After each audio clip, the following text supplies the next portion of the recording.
Hello and welcome to episode 12 of the One the Mini video cast with Rob Guzman. How you doing today? I'm doing pretty well. So, I'm back here again. It's been a few weeks. Holidays are all done, so now it's time for me to get back to my routine. I hope everyone had a great New Year and a great Christmas, great Hanukkah, whatever holiday you want to celebrate. So this week I wanted to talk about two issues. They are, well, before I do actually, I got this really cool gift from my sister. This is a little notebook. It's got a little inscription here. It's a quote by Thomas Jefferson. When the people fear the government, there is tyranny. When the government fears the people, there is liberty. Thomas Jefferson. Great quote, very important thinker in American history. We've strayed very far from Jefferson and his values, but let's talk about that another day. For now, we have some current events to tackle and to analyze them philosophically. So the first event I want to talk about is the so-called government shutdown that's happening. It's not so-called, it actually is a government shutdown, although in a way it's not because there's still a government. It's not like the government has gone away. What is the government shutdown? What does it mean and how should we interpret it? So the shutdown arose because Congress, controlled by, or the House, controlled by the Democrats, and the President, controlled by the Republicans, and the Senate, controlled by the Republicans, can't agree on a budget. They can't agree on how to fund the federal government for 2019. And the big sticking point is Trump's border wall, which is estimated to cost, let's see, I have the numbers here. There's a lot of numbers in this episode, so that's why I wrote everything down here. So it's supposed to cost something like $5.7 billion. You know, over the span, not just in 1 year, but it's supposed to cover that. It's supposed to cost that over the span of, I think, 10 years or maybe 5 years. And it's being refused by the Democrats. They're not allowing any money to go towards the building of that wall as part of the budget. So Trump is refusing to sign off on said budget. So, you know, the federal government isn't getting its funding allocated, so there are something like 800,000 federal employees, workers, who are deemed non-essential, who are not working at, well, rewind. 800,000 federal employees aren't getting checks, they're not getting paid. Of that, some percentage are deemed essential and continue working without pay. So that would be things like the prison system, the State Department, you know, ambassadors, that kind of thing. They're considered essential, so they work without pay. And, you know, there are lots of lower level agencies and offices like the EPA, the FDA, where they're not working at all. So for this time, and it's been a record now, I think it's something like 22 days of this shutdown. It's the biggest in American history, the longest in American history. And, you know, a new poll that came out basically, you know, it was, you could quibble with the methodology, but people more or less were blaming Trump for this and blaming the Republicans for it. Now, there's a lot to say about this particular crisis, but I want to backtrack a little bit to Obama's presidency, where there was another debt crisis. This was the debt ceiling crisis that led to a government shutdown. It didn't last as long as this shutdown, but of course it was a case of Democrats and Republicans not agreeing on how to allocate funds. And who got the blame for that? Well, the Republicans, who were the congressional part of this equation. Obama was blameless, according to the mainstream media. He was trying to do the right thing, and here were the Republicans trying to stymie him at every turn. Now, fast forward to Trump's presidency, where the roles are reversed. The Democrats are the congressional side of this, and Republicans are the presidential side. And, well, what do you know? It's the Republicans' fault again. It's Trump's fault this time. It's the president's fault for wanting to do what he thinks is the right thing and what Democrats think is the wrong thing. So what are we to make of all this? Well, there's a lot of things to say about it. So let's start with just, what are we talking about in terms of a wall? Will the wall be effective? Is it something we want to do? My view on this is actually undecided. I don't really know how much a wall would physically stop criminals from entering the border from Mexico. I don't know how secure it would be. I don't know how much money it would take overall. See, they give an estimate for construction projects like walls and buildings, but they usually end up stretching out for far more time and more money, particularly if it's a government contract where it's loaded with pork and other things. So as far as how much it will actually cost, I don't know. I would say, as far as how effective it will be, I also don't know. I do think, however, that security, border security, is actually a legitimate function of the government, and it's something that should be on the table. It shouldn't be thrown out as something that the government shouldn't be doing. So it's at least on the table in terms of funding. Now, let's look at the money side of this for a second. how much will it cost? Well, if we take them at their word and it's something like 5.7 billion, well, what's the total budget? Well, they never tell you this, but in 2000, at least in the stories that I've read, a lot of the mainstream media refused to put these statistics in their stories. But in 2018, the budget was $4.17 trillion. What that means is that if they spend the same amount of money in 2019 as they did in 2018, the border wall would be 0.1% of the total federal budget. So clearly this is not an issue of the money should be going somewhere else. It's a drop in the bucket compared to what they're already spending. And there's a couple of good stories on this. I'll link them in the description. But what are some of the things that Democrats are funding, and Republicans? To be fair, they're going along with this madness. But, what are some of the things that the Democrats fund? Well, the UN costs in 2016 $10 billion. Foreign aid in 2018, $50 billion. That's 10 times as much as a border wall. Sugar subsidies, $6 billion for sugar subsidies. Amtrak, $9.7 billion. Education, they spend over $1 trillion. And that's, if you count Social Security, Medicare, Medicaid, that's the vast majority of the federal budget right there. That's well over $1 trillion as well. They spent $1 million teaching math teachers in public schools about social justice. $1 million to do that. Who needs social justice in schools anyways? It's not even a valid concept. And they spent $60 billion on SNAP, which is like a food subsidy program. Now, right away, from a pragmatic number point of view, there's no argument here that this is not, that it's too expensive. I mean, there are so many things you could cut. Even if you were to cut any of these other things by like 1%, 5%, you have the money. This is not a battle about money. Ultimately, this is a battle about ethics and about the role of the government and what the government should and shouldn't do. Ultimately, this is an attack on President Trump. It's the Democrats wanting to basically make Trump default on one of his campaign promises, which is the border wall. His biggest supporters, his most avid fans, are really, really gung-ho about border security, and so they want to deny Trump this victory. Now, for his part, Trump wants to secure a victory, but nevertheless, you have to ask, what is the moral question here? How can Democrats be okay with funding, all this other stuff? Foreign aid, for example. Let's just take foreign aid as an example. It's actually a very clear example. $50 billion a year for foreign aid. You're not willing to spend 1/10 of that to protect America's borders? Like, you can quibble about whether the wall is actually a good thing or a bad thing. What if instead of a wall, they were to say, let's give $5 billion to the president for discretionary spending on security of the American border? I mean, at that point, you could make it a wall, you could do other things with it, depending on who the president is, but that's something that, to me, seems like a reasonable investment and actually a vital and a valid function of the government. Federal aid is not a valid function of the government. Why are we giving Somalia money? Why are we giving France money, Britain? Why are we giving China money? Why are we giving third world countries money? I mean, America didn't get money when we were a new country. Why do we need to give it to them? Welfare is just as toxic for countries as it is for individuals. Giving an individual welfare is toxic and harmful to that person because you're denying that person the ability and the opportunity to raise themselves out of poverty and to actually make something of themselves. The same thing is true of countries. You're basically stimulating an economy. You're keeping an economy that doesn't exist on life support, making it seem stronger and more valid than it is. If the government in those third world countries is failing to provide an infrastructure and an environment and a political system where people can rise up and make money and actually create products and goods and services, that government's got to go. So why prop it up by giving them welfare? Doesn't make any sense. But again, no one ever talks about it this way. It's always about what big bad Trump wants to do today.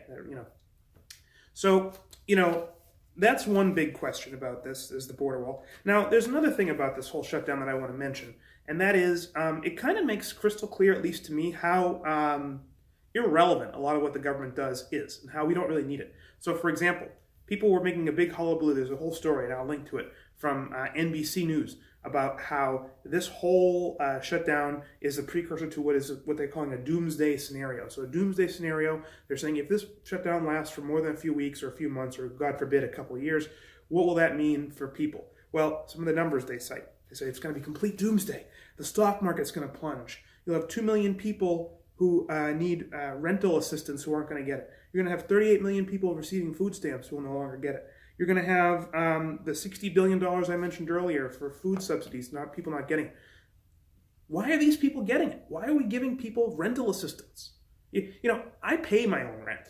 I actually pay my rent for me and my girlfriend. I actually pay my electricity, my internet. I buy my own food. I have a job. I work every day, pretty much. I mean, I work a regular job weekdays, and I work, my own personal projects like this on weekends. But, I'm not a superhuman. I'm a normal guy. Most people do this. Why can't these people do it? Why do we have this default setting of the government needs to provide assistance and a safety net? It's complete nonsense. It's complete altruism is what it is. It's the idea that we owe a moral obligation to those because they need it. But the fact is, justice requires that you give people what they deserve. So if you're going to have a system that takes from some to give to others, there's no doubt in my mind it's not scalable, it's not moral, it's not even something that can last long term. We live in a mixed economy right now. It can't go on like this forever. And it's no wonder to me that every year we add more and more controls and more regulations because we're creeping ever closer to socialism, full-on socialism. Although, in America it's a little closer to fascism because, and I think I've explained this in other videos, the difference between socialism as traditionally understood and fascism is socialism seeks to have the government outright own industry. They own the means of production. Fascism is the idea that people nominally own it, so other people own it, but the government controls how they use it. But if you control how someone uses it, you basically own it. Ownership at that point is just a title. That's why I say it's nominal private property ownership. It can appear at the surface like it's different from socialism, but in principle it's the same thing. So, that's all I really have to say about the government shutdown, really, is the two things. One, it's kind of a silly issue in a way because, this money is a drop in the bucket and these people are blaming the Republicans for it when it really is, if you're going to look at it as a negotiation thing, both sides are to blame. But the fact that this is such a small amount of money for something that if the Democrats are so adamant about it being useless, give them the money and see it fail. Then you have some ammunition for him in future years in the election.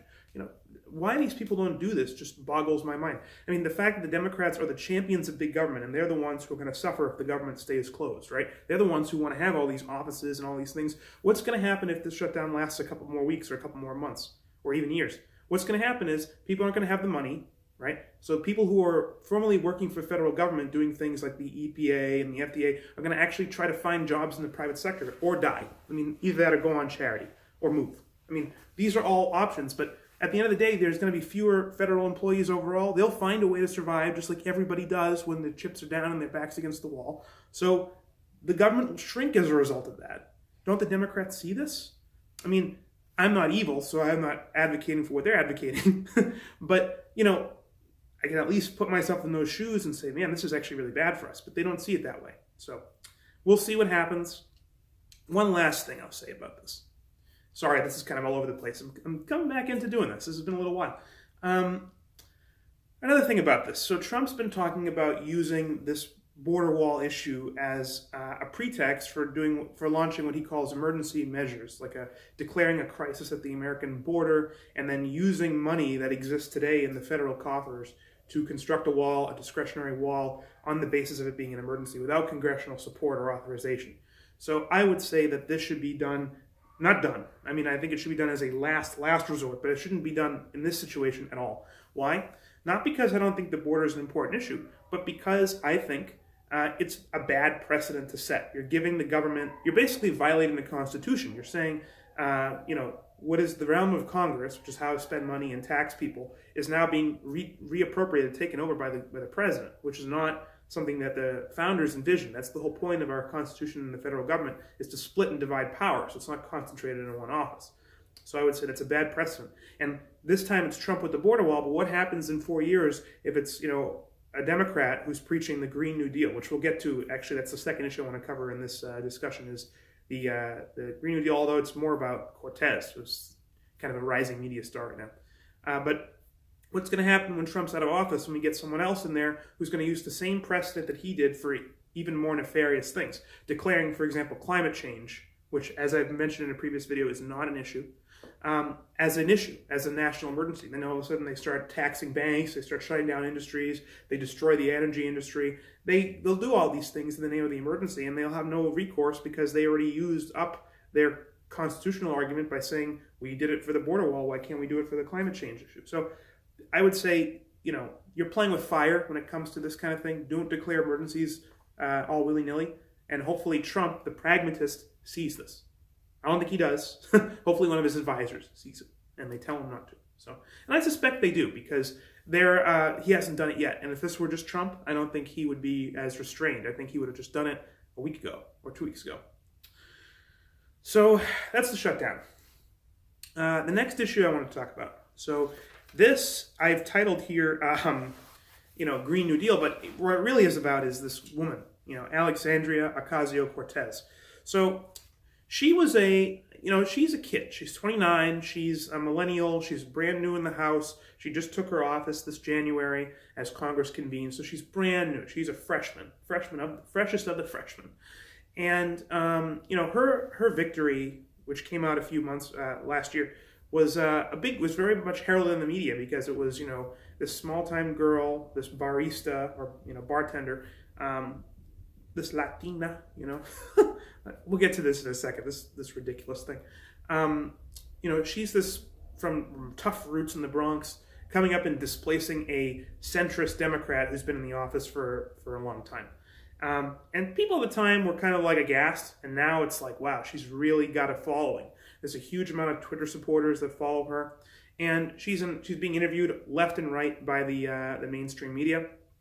And every time you load up the internet and check the news, she's up there. She's in the top 5 stories of the day. So what are some of the things that are attracting attention? Well, for one thing, she's very adamant about raising the income tax on individuals. She's saying we need an income tax as high as 70%, which she's billing as part of this Green New Deal that she wants to launch. Now, the Green New Deal the language of it is modeled after FDR's New Deal in the 1930s, after the Great Depression started. And the idea is that the government should spend massive amounts of money to do things like guarantee everybody a job so they have employment, okay? Regulate energy to the point where we cut down carbon emissions eventually down to zero. They want to zero it out and make it all renewables. Tax the wealthiest individuals up to 70% and maybe even higher on the grounds that they're not paying their fair share, and we need to subsidize all these other expensive things. And finally, healthcare. They want to pass single-payer healthcare. They want to basically get rid of private insurance, and they want the government to run all of it. So, first of all, this is, again, a package between talking about Cortez and talking about the Green New Deal.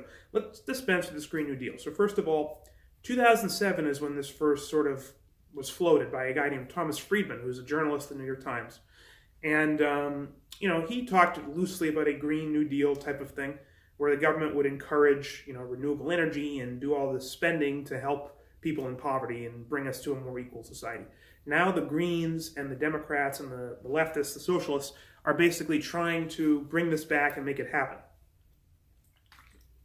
So it's been endorsed by Warren, it's been endorsed by Beto, it's been endorsed by all the leftists, basically.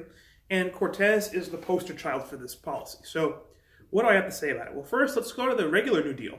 The regular New Deal, by any stretch, was a failure. New Deal did not get us out of depression. It prolonged the depression. The things that they did during the New Deal would make you shudder if you read about them. Most people don't know about them because the public education system is, they're indoctrination camps. They don't really teach you anything. But the truth is that they did all kinds of ridiculous things to manipulate the supply and demand of things, only it would destroy wealth. So, for example, they would subsidize farmers because farmers were hit hard during the Depression. So how would they subsidize them? Well, they would want to lower the supply of things like pigs in order to raise the price. So what do? They killed pigs for no reason. They slaughtered millions of pigs, destroyed those pigs, because then the remaining pigs would be worth more. They did the same thing with corn and wheat. They did it with barley. They did these kind of ridiculous slash and burn programs. They did large government expenditure initiatives like AAA, the Tennessee Valley Authority. They did, all these manner of things. And to what end? Well, they wanted full employment because under the Keynesian doctrine, the most important thing for an economy is employment. But as Ludwig von Mises and other economists have pointed out over the years, you can get full employment easily. All you need to do is have half the population dig ditches and the other half of the population fill in the ditches.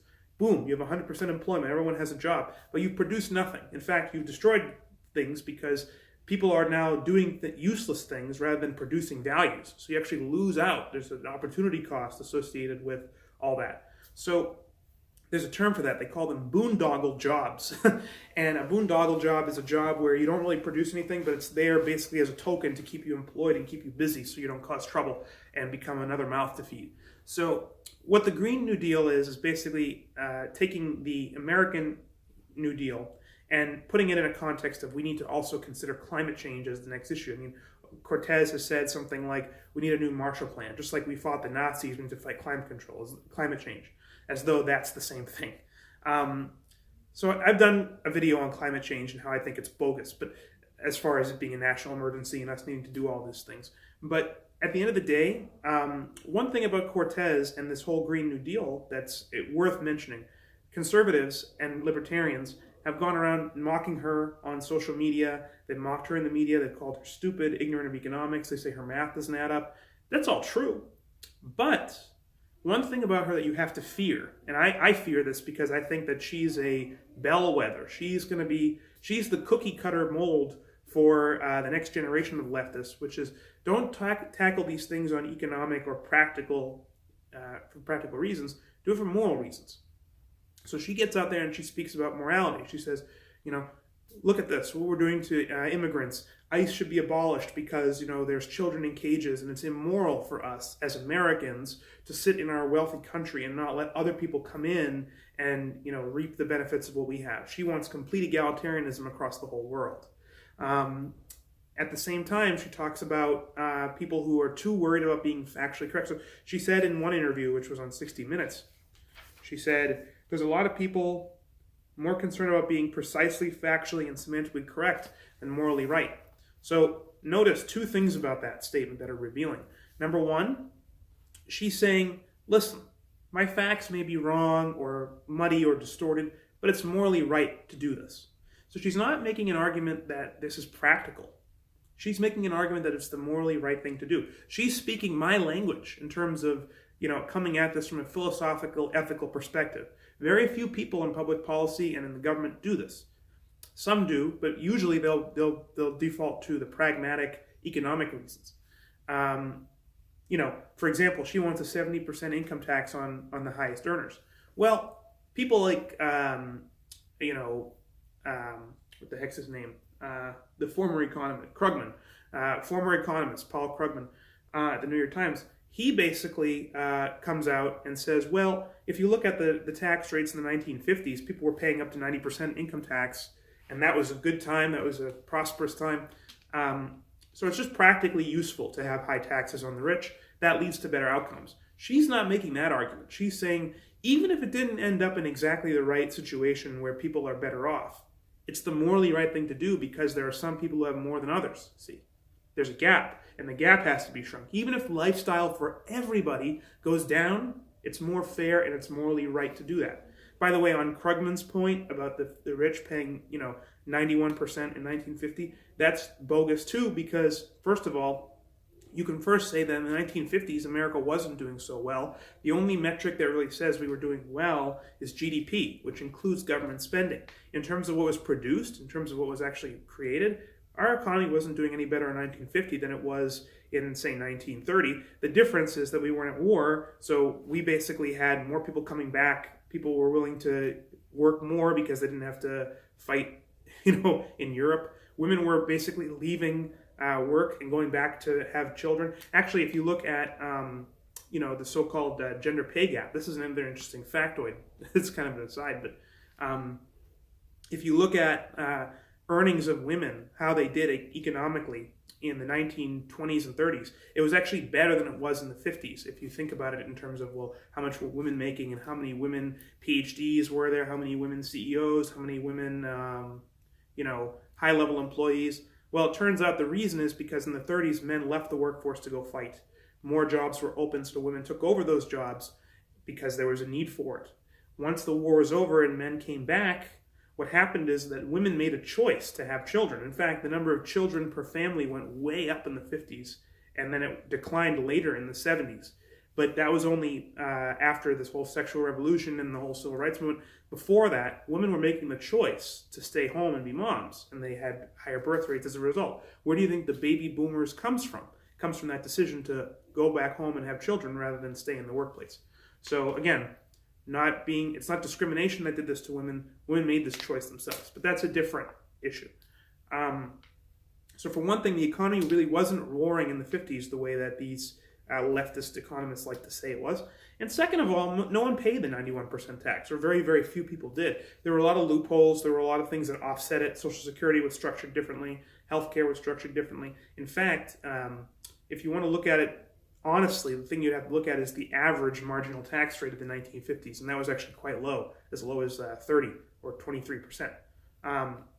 So again, this is kind of a myth. But at the end of the day, the practical arguments notwithstanding, the fact that she's making a moral case makes her very dangerous, because she's appealing to the altruism that is latent and basically accepted in our society across the board. Whenever you have two parties that are arguing an issue, the one who's more consistent will win. And in terms of consistency, Cortez is saying we need to take both our feet and jump into the oven. We need to jump into the sea. We need to sacrifice ourselves with both feet, because there are needy out there and it's immoral for us to do nothing. Whereas the centrist Democrats and the Republicans say, oh, we believe on sacrifice on Sundays, but we need to take care of our families and our lives during the week. She says, no. It's got to be applied consistently. As long as there's one hungry mouth somewhere out there, your job is not done. You can't go out and there's no Miller time for you until everyone's taken care of. That is her view, and that is what's being pushed. So, and there's no one actually arguing against it. That's the other dangerous thing. There's nobody like me, at the political level, making this argument philosophically and challenging her moral premises. So she's dangerous for that reason. Another thing about her that's kind of interesting is she's not concerned with facts. Remember I said before that the one thing about her I said there were two things that were noteworthy about her. One is that she's speaking in moral terms. The other thing is that she doesn't really care that much about being factually right. She's not muddling about with decimal points and figuring out how much money it was going to cost for single-payer health care. She doesn't care about that. She wants it done. And when she says she wants it done, and you ask her how, she says, somehow. Now, what that means is someone, right? Whenever someone says somehow in the context of government should do this, they mean someone. They mean someone's wealth should be expropriated. Someone's life should be made to do this. Someone should serve the public good and give away what they have to make this a reality for everybody else. Somehow means someone. And ultimately, she doesn't care about who it is. She's not willing to get into the nitty-gritty details. All she's trying to do is lay the groundwork for later policy wonks who share her moral premises to basically implement this thing and actually shove it down Americans' throats. So what I would say to this is, the media is right. Conservatives and libertarians should be afraid of Cortez, but not because she's young, not because she's a Latina or a woman, like this Latina thing. So I read an article that said, she has Puerto Rican roots. Well, first of all, she doesn't have Puerto Rican roots. She was born in America. I was born in America. So I don't have Cuban roots. My dad is Cuban, right? He was born in Cuba. I was raised partially by Cuban Americans who emigrated, right? That doesn't mean that I don't have any Cuban culture in my lineage. I mean, I've grown up and actually been exposed to Cuban culture, Cuban food, Cuban traditions. But what is a root? Let's actually ask that question. Well, if you think about it, you start with a seed. The seed opens up. We're talking about like a tree here, a plant. The roots are part of that seed. They basically emit from the seed, they take hold of the soil, and they allow that tree to grow. It's whatever the tree can grasp onto in terms of nutrients and soil, find its place in the world, if you want to be metaphorical about it. Now, individuals their roots are not their parents in that sense. Their parents give them, things to think about and things to grow up on. But ultimately, she grew up in America. She grew up with Starbucks. She grew up with smartphones. She grew up with the internet. She grew up with the founding fathers and the Constitution being enacted. She grew up with free speech. She's not, in some nightclub in Puerto Rico, dancing for shekels. She's not living the life of a Latina in the third world, okay? That's just total bogus nonsense. She grew up in a first world country, in first world schools, graduating from a second-tier first world university. She's basically an American who's trying to pander to this multiculturalist, like, look at me, I'm this minority, and people are afraid of me because they don't want a minority coming into their area. No, nothing to do with that, miss. Nothing to do with that. It's all to do with your ideas. The same thing was said about Gillum in Florida. So Gillum was the Democratic candidate for governor who got defeated in Florida last year in the midterms. And Democrats were all aghast and depressed. Oh boy, there's this guy who was a black candidate. He was defeated by somebody who said something that was allegedly racist. It must be that all the voters in Florida are racist. How about we look at the ideas? What was he advocating? What were his policies? What did he want to do? Maybe people didn't agree with his ideas. Have you thought about that? Maybe, Cortez, people don't think that you're a good person or a good candidate because you're advocating for government control of the economy and you don't care about America's founding fathers or founding principles, and all you really want to do is level off society so the rich are made just as poor as everybody else, and you're the one who's in Congress sipping your lattes, eating your organic food, and everyone else can eat bread for all you care. I mean, this is complete...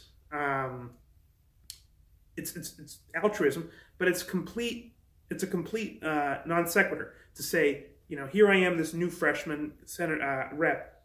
People are all against me. There must be threatened because I'm a woman or I'm a Latina. No, none of that.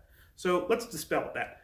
I would say the reason to be afraid of her is because she's actually taking a step to make this an argument about morals and not about policy or economics. So, yeah, all I have to say there. That was long. Sorry about that. So yeah, that's all I really wanted to cover today. There's about 30 minutes in this video, so I'm going to provide a couple links. I'm going to provide a link to some of the stories I mentioned about the shutdown. I'm going to I'll provide a couple links about Cortez, but I don't think you really need to look at it. She had a 60-minute interview, which is kind of instructive. This is where I got that quote about her not caring about facts. That's the other thing about facts and morality. As an objectivist, my view is that the moral is the practical. In other words, there is not a contradiction between what is morally right and what is practical or good economically. And for her, for an altruist, facts have nothing to do with reality. They have nothing to do with reality. What's morally right could be something that makes you economically poor. It could make you feel miserable. It kind of reminds me of the medieval mystics who would go out in the desert for days at a time and flagellate themselves. And you say, why are you doing it? Well, it's the morally right thing to do to submit to the Lord Jesus Christ. Well, your body is telling you it's the wrong thing to do. Everyone around you is saying, what is this person doing? They're going to die. They're not eating. Why are you inflicting so much pain on yourself? Well, it's the right thing to do. That's the thing with altruism. It can't be practiced consistently because it's not pro-life in the sense that it's anti-life. It says give up your life to other people's lives. That's a story I'll explore for another time. But for now, have a great rest of your week. Stay warm if you're in the Northeast or in some place where it's cold this winter. And I'll see you next time.